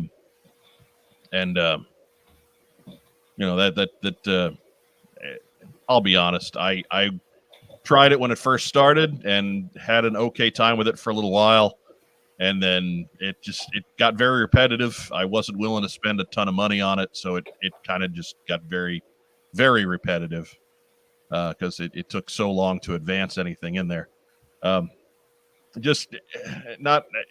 liked the aesthetic of it. I kind of liked the cartoony aspect of it, how it looked, but was never a fan of the gameplay. It was just weird and complicated and didn't make a ton of sense. And again, if you wanted to spend money to get the great stuff in the game, more power to you. But if you didn't, like I didn't, I'd just as soon play the game and grind it out and be able to get something. If you played the game and grinded it out, it didn't pay off for you. So another pay-to-play game. It's unfortunate that this one had our favorite brand attached to it. But, if you enjoyed it, great. And you've got until December 10 to continue to enjoy it and play with all the characters that were unlocked for another 6 weeks. So next news item. Oh, wait. Yeah. One last game update. Yes. A little help here. Share that screen. Help me out. Load me out. Brian, hang on. I got to get this one off first. Oh, I didn't realize you had to undo to redo, but it's worth it. Watch this. Hey, one last game update. So I moved Duke's bandolier to the right shoulder, just for them. Oh, and I had him salute like a real U.S. military guy with his right hand. But what's important is you're not bitter. I mean, come on. This is not splitting hairs, right? No, this is not Scarlet is right-handed. It is not in this case. What shoulder does the bandolier go on, right? And I'm giving you grief. The salute bothers me more than the bandolier. Like the bandolier, I don't care, but the salute bothers me. Yes. Well, one is sacrilegious and one is just lazy, right? So, but I don't know. I didn't play the game. I don't know if it was wrong in the game or if they just flipped the image. I'm guessing the image just got. I feel like they flipped the image. Yeah. Because salute, lefty, righty, who cares, right? But it went past a lot of people's desks. Well, some 20-year-old gave it to another 20-year-old. And somebody just went, okay, cool. Yeah, looks Right? good. Go. Yeah, print that.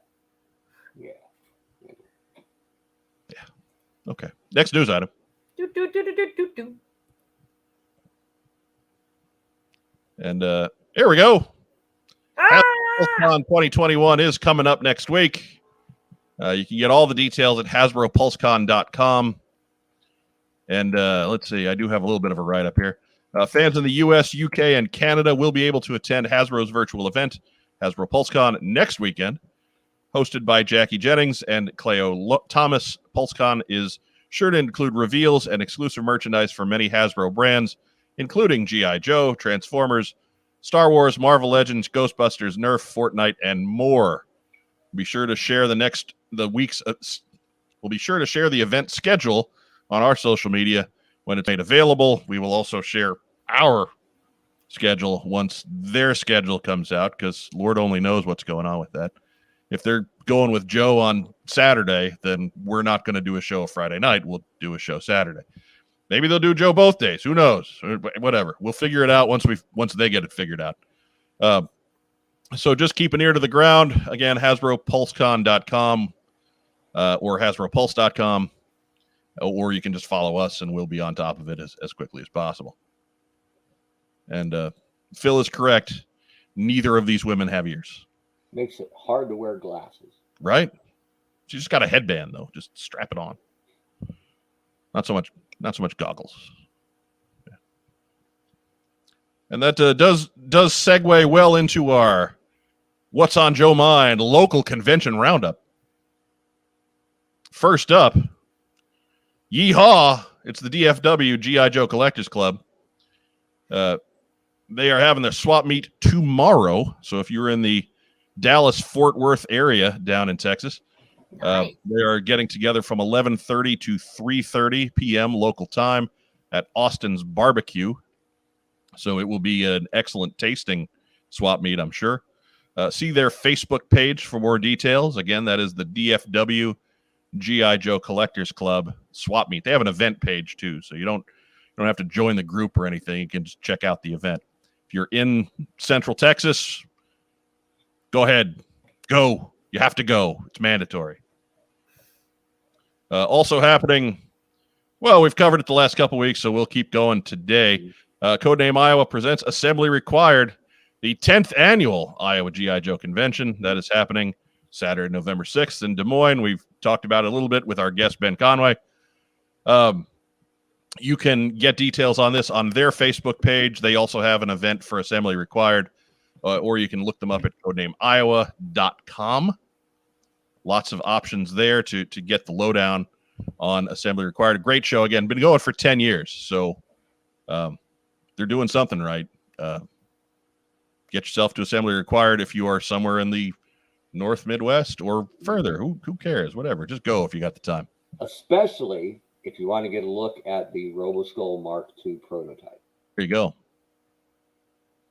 Probably get Phil's comment off of there. There you go. That's fine.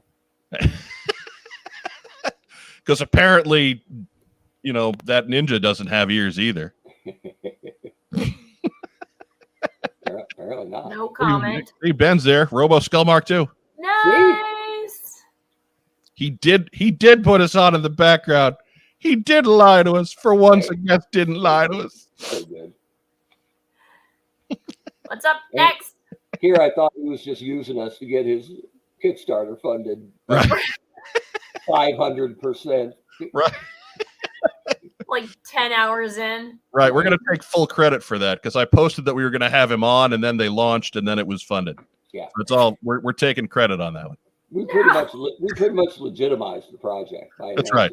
Oh my God. Once the What's on Joe Mind push goes in, Roboskulls. you don't fail. No. We got crazy woman clown on our team. we don't miss on Kickstarters, right? Right. Oh God. And finally, we've got Rollout Roll Call. Saturday, November 28th, Sunday, November 28th, I'm sorry. And that is in the UK at Fordingbridge Town Hall. And here again, you can check out the Rollout Roll Call event page on Facebook, or you can catch them on, I think they're on Twitter. No, they're not on Twitter. They are on Instagram, though. So lots of great opportunities to get out and support your local convention. Make sure that you get, if you're heading out, keep your mask on, make sure you're vaccinated. Be safe if you're going to be out in crowds. We're not done with this by any stretch. So, just take care of yourself and you'll be okay. So just don't be dumb, I guess is the best thing we can say. Next.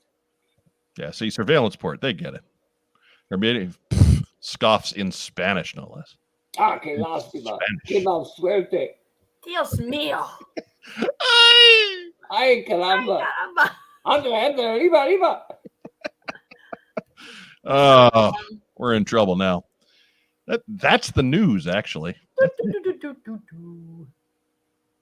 I've lost my screen. There we go. Let me pull that now. Let me pull that back. There we go. Yeah. Poor Splash is limping. Everybody send dog love. Either she sprained her leg or she already has arthritis. Well, I mean, I probably already have arthritis, so I feel for her. But we will certainly do that. Nobody likes to see pets hurting. No, give Splash a hug. My little brother they have a corgi, and they got another little corgi puppy. Oh, he's adorable. He's just I didn't have a picture ready because I wasn't prepared to talk about dogs, but Get the dog. he's such a happy little guy. You like dogs? You want one? No, you can't get rid of her.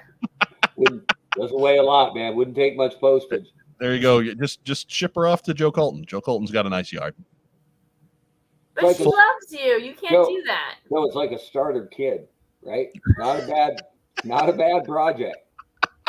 So I usually don't go for small dogs. I like chows and huskies and I like big dogs. My favorite kind of dog is a tabby. Calico, perhaps. You'd like my brother's older corgi because she just talks all the time. Okay. You two would get along. Yeah. That's my gig, right? Because I just chatter back at her. She'll sit there and she will conversationally bark at me, and I will just make noises back at her, and she looks like she understands what I'm saying. Are you saying that pasta is delicious? And she's like, "We're eating dog biscuits." Whatever. I don't know. So that's actually what we got. We went a little out of order because we needed, Ben was here and he needed to go take care of his Skeletron business, so we got him out of the way quick. And nap. Right, and it feels like we're 10 minutes in, but we're actually like an hour and a half in. Yeah. So let's get to shout out, or no, what we got in. Mark, what you get in this week? I'll go quick because I know we're running late, but this bad boy. Ooh. Woo! Ours is on May. Right? Ours Really? is still on its way. I haven't opened it yet, but just look at it's really good. Like, yeah. That's nice. Very I like well that the played. dog has a secondary head. Yeah, that's all. It's all good stuff. And this one is a stretch. Let's see here. And when I say a stretch, it's not one of the 400 stretch goals that have already been funded for our friend Ben Conway and his Roboskull Part 2. But let me see. Royal Rumble. Yeah, Royal Rumble tickets for next January. Nice. Me and my two oldest buddies from Bend, Oregon, are flying from 3 separate locations to meet up for Dude Weekend in St. Louis, culminating with the Royal Rumble. It's going to be so much fun. So, yeah, looking forward to that. That's St. cool. Louis is a great place to spend a weekend. Yeah. Yeah, I'll have to get a bunch of tips because St. Louis like crazy, and I've never been. So, we're coming from Utah, we're coming from Phoenix, we're coming from Rhode Island, and 3 of the 4 horsemen were able to get that weekend off, and we're gonna head down there. My buddy, one of my buddies in Phoenix, who I've known forever, was a wrestling fan, but he was the jock, the real jock, kind of frat boy of our crew. So he got real popular around 8th grade, right? So pro wrestling was like that was bringing him down. So he was. Oh, was it not? Yeah, he was like he kind of drifted from the pro wrestling. But last summer he sent me a text like, I'm not sure if I like NXT or AEW better. And I'm like, well, let me explain the difference. And he's so much more a fan than he ever was. Oh. And so I'm like, we need to go to the Rumble because I was at the one in Phoenix and it's so good live. Yeah. And I said, we need to take in a Rumble at some point. And he was like, we should do that. And then we just decided we are doing it in January. So we got tickets, and he said, blew my mind. He said, I've never been to a wrestling, like live wrestling before. So his first event ever is going to be the Royal Rumble next January. Oh, then he can never go to a house show. Yeah, house show's going to be pretty dry. But we are. Oh, you're a jerk. Yeah, we haven't. But the guys, right? We've never done this. We've never done the guys are just going somewhere, and we're tame like crazy. It's going to be barbecue and wrestling, right? It's not going to be anything we couldn't share on Facebook. But the fact that it's guys I've known since I was 4 and 6 years old, like, yeah, it's gonna be so. I'll tell you now, if you're downtown, Broadway Oyster Bar. Yes. Yeah, just write that down now. Cement it in for dinner one night, maybe lunch. Broadway Oyster Bar. All right. I had somebody else a while ago tell me that there's a chain of pizza restaurants that has their own trademarked cheese mix. That's ridiculous in St. Louis. And no. I forgot the name. No, it's Emo's. It's garbage. Yeah, Oh, no. it's trash? Yeah, trash. Is it garbage? I liked it. Okay. Garbage. That bad, Oh. huh? Weird. No, Provel cheese is terrible. Okay. It's if you combine provolone and Velveeta, that's the cheese blend. It's ugh. That So doesn't it sound sounds awful, but it tastes like not No. bad. That cheese But is Chicago pizza's cool, so. well. This isn't Chicago pizza. This No, is I know, but the way that I had it was like the Chicago style with that on top. Yeah, maybe St. Louis style is like thin crackery crust, and it's got the sauce and this Provel cheese, and it slides on. It's like it's not even so much a taste thing; it's a texture thing, and it's wrong. okay. Oh. Well, good. We're not going to be there that long, so if you save me a miss, I appreciate it. Yeah, you can get good pizza in St. Louis, just don't go to Emo's. Okay, fair enough. Emo's is the big local chain. They're ubiquitous with St. Louis. Don't go there. Okay. Trash. Okay. Okay, do you have a pizza place to go? I have a great Italian restaurant to go to, See, now we're talking. but it's not downtown. You'd have to get an Uber or something, but We'll see. I can get you there. All right. All right. Well, to be continued, because that's January, but Right. I am going to pick your brain. Yeah, we're planning Meanwhile- on ahead there. Meanwhile, Joe can send me some Lido's pizza on ice, and I'll warm it up out here. You know, I drove by it like earlier today, and I was like, "Ooh, I need a Yeah, Lido." yeah. Did you? And in that area, there's a couple of Armand's pizza. I Have you done? haven't seen an Armand's. Do an Armand's. Real good. Real Okay. good. Okay. That's it. That's what I got in. That's what you got in. That's what I got in. Scary Clown Joe Colton, what'd you get in this week? So I didn't get any Joes, but I got a New York Comic Con exclusive Bird of Prey from Wrath of Khan, like the ornament, and I got it like, I guess people sell them, right? They go to New York Comic Con and they sell like what they go around and buy everything and then they start selling it. So obviously it's like a $30 or a $20 ornament, but I saw it get to $50 and I just purchased it.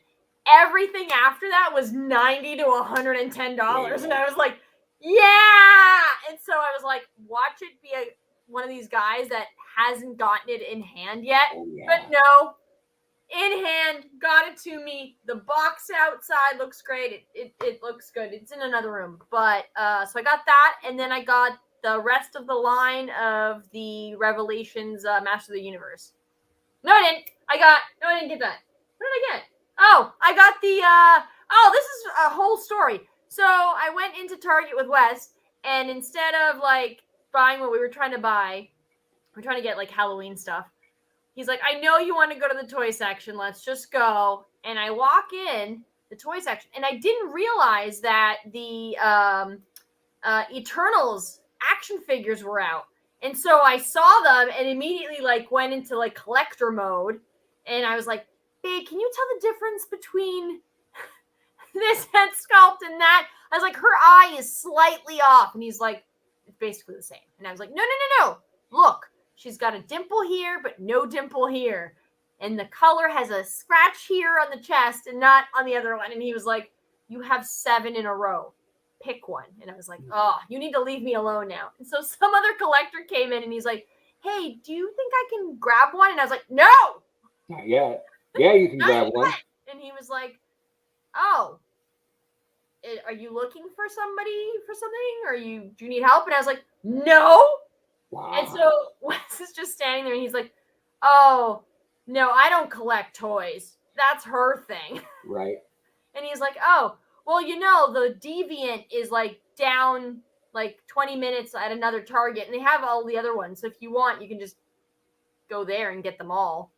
He's like, but I'm looking for 2, one of which you have in your hand. And I was like, that's nice. Why don't you wait your turn? Playboy. So I get everything I want. Geek out. He was sending you to another store that had nothing. Yeah, Well, I don't know. He said as of Saturday, and I was like, it's Tuesday, dude. Like the Deviant's not gonna, he's not gonna be there. Stupid. Nice try, trickster. Right? That's not my first Target run. Wait, was he mansplaining toy collecting to you? I'm embarrassed. Or not quite? No, not quite. He was just like, hey, if you're looking, Saturday I saw the Deviant and one other one down at another Target. And I was like, yeah, that's nice. He's like, do you think now I can? And I was like, yeah, your insider like fucking tip. I don't care. Like, Oh, there we go. There we go. Check it. oh, Like a Polaroid picture. what am I doing? So he waited patiently, like tapping his foot. And Wes is like, do you think you should like kind of hurry up the guys? Like, and I was like, no, I don't fucking care. He needs to wait. Like his turn. Right now, it's my turn, and I've got 7 Thenas. I need the perfect one. So I get the one that I want, and I get some of the other figures, and I go around the corner, and there's a whole row of a bunch of other ones. And I was like, no. And Wes is like, stop. Like you spent 35 minutes looking at 6 figures. Like you've picked them. And you were happy before you. I was. I did. Yeah. Like he went off and looked at some other stuff, and I like picked them up real quick and like was like, okay, I got the ones that I wanted. And so at the cashier, he was like, hey, so like they ask you if you need a gift receipt. He goes, no. These are all for her. And she's like, oh, that's cute. He's teasing you. He's like, is this for your son or your daughter? And I was like, no, literally, it's for me. Yeah. She's not blowing smoke. No. I even got one of their weapons. What? Joe, that is something about buying it in store, right? If you're dropping 25 on a figure, you can get it off Amazon, and it might be Storm Shadow, right? So I didn't go to the other Target, but I went online right away, and I was like, okay. Like I was missing 2 figures in the Deviant, and I was like, oh, and they're like, you realize they were the short pack, right. And one of them isn't even out yet. So I had to pre-order her on Walmart. And I was like, oh, I hate this. Now I don't know if her eyes are going to be crooked. All right, never mind. Fine, good. I got them all. I'm happy. I'm not going to show them because Mike is telling you to wrap it up. That's it. That's all I got. Thanks. If you got them right there, then show them. But okay, so this is what the Deviant looks like. He's a bad guy. Yeah. Okay. That's not cool. And then I got that guy. He's the Bollywood guy. Yes. Yeah. Okay. And then Sprite. The tiny one. She's teeny. Yeah, teeny. And then oh my god. Show me Cyclops. They're still in the bag. Like I've been working so much. Like I just ran out. Okay. Got Icarus. That's Cyclops, right? Yeah. Yes. Yeah. Look at that chest cut. Oh, he would have made a good Cyclops. Yeah. That actor's actually really good. So and then the natural break for Cersei. And then oh my god, you're making me do this really fast. And then Thena, which is like my favorite character. They look so much better without the Build-A-Figure parts in there. Yeah. Right? She doesn't have a Build-A-Figure part, but everybody else does. And they build Gilgamesh. Yeah. Oh, okay. Because I thought Sprite would have had some giant torso next to her. Oh. Yeah. I think Sprite does. Yeah. I must have missed it. Oh, there you go. Yeah, I missed it. Yeah. I know that it's so endemic to that brand, they'll never get away from it. Oh. But and then I got their like weapon. Because you're gonna cosplay with that? Because I was like, it lights up and makes sense. What else we get, crazy clown lady? That's it. Oh my god. Stop. All that, and she hasn't even taken him out of the bag yet. Yeah. It's been a long week. It's been a long week. Hence I got a short one here. The after action report.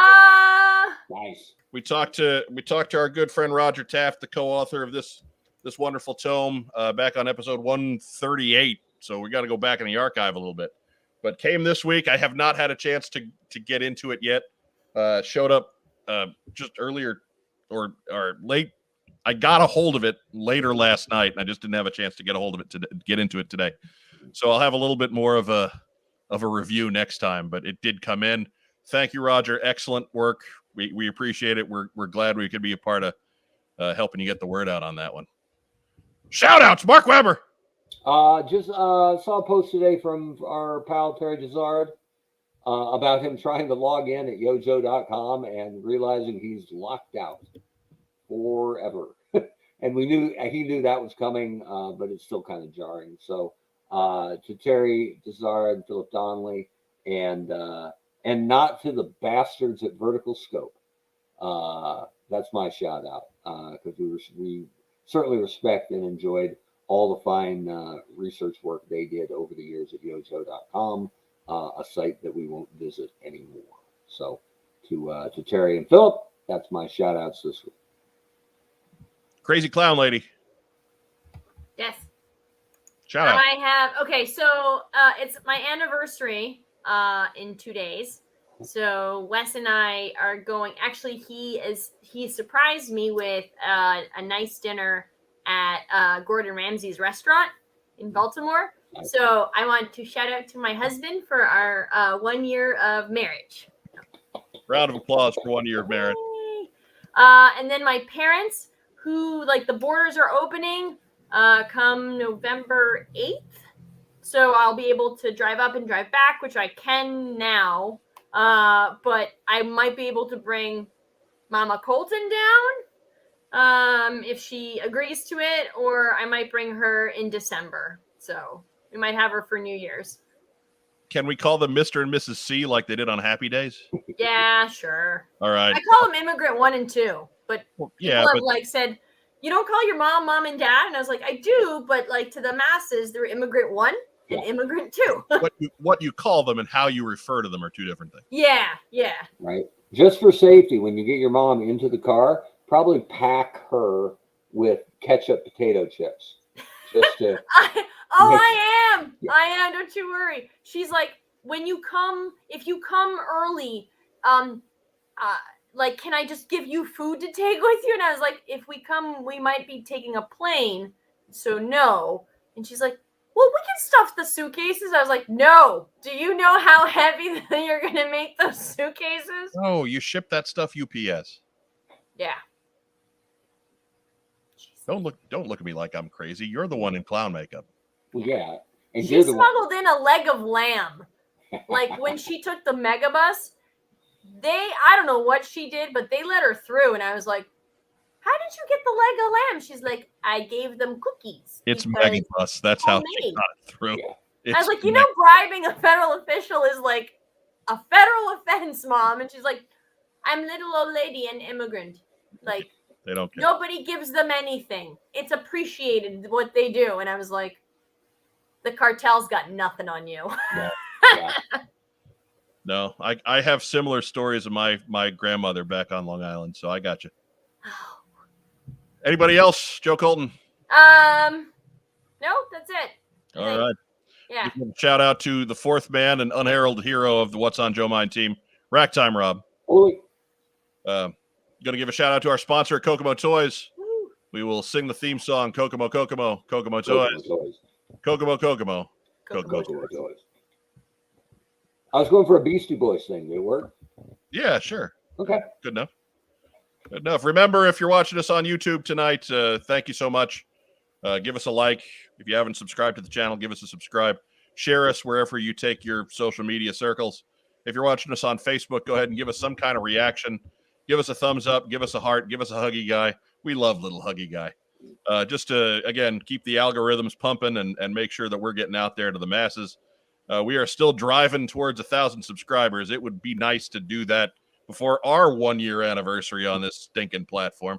But hey, we're happy that we got you. If you're here live, we thank you. If you're here on recording, we thank you too. Thank you so much for joining us and spending your time with us tonight. I want to give a shout out to our guest, Ben Conway, and the folks at Skeletron for putting together a great campaign and what has every indication of being a fantastic product that really has a big place in a lot of our collections. But that's it. Oh yeah, be sure to hit us up on our the What's on Joe Mind swag store. That's the 10th anniversary tee right there. We got a link for it down in the description below. Yeah. And Mike, even though you changed your shirt, you have never looked more a champion. That's right. Than right now. I've never been more of a champion than after leaving the champion shirt behind. That's it. After your endorsement deal ran out.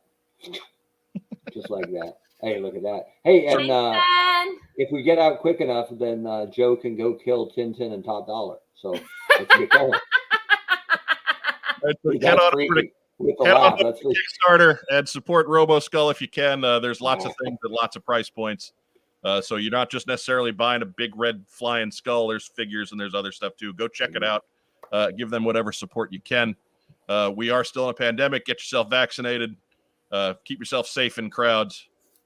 Let's get this thing defeated. Let's be done so we can have a normal 2022. It'll be a great time for everybody. For my co-hosts Mark Weber and Joe Colton, I'm Mike Irizarry. Thanks for joining us here on the What's on Joe Mind team stream. Have a great evening. Yo, Joe.